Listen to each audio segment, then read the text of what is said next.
Leader ऐसे भी उभर के आते हैं कि जेड़े मुसलमानों नूं मुतहिद करने की कोशिश करते हैं और फिर दुश्मनों की अख च अख पा के गल करते हैं। तुहानूं पता कि कुछ दिन पहला ईरान का सदर इब्राहिम रईसी जिहड़ा कि उन्हां दे नाल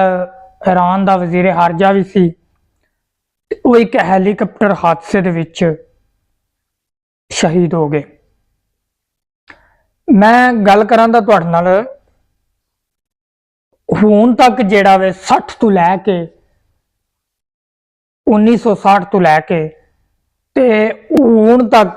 11 हैलीकॉप्टर तबाह होए ने, जिन्हां ते वड्डी जिहड़ियां वड्डी शख्सियात हन मुसलमानां दियां, वो इस दुनिया तो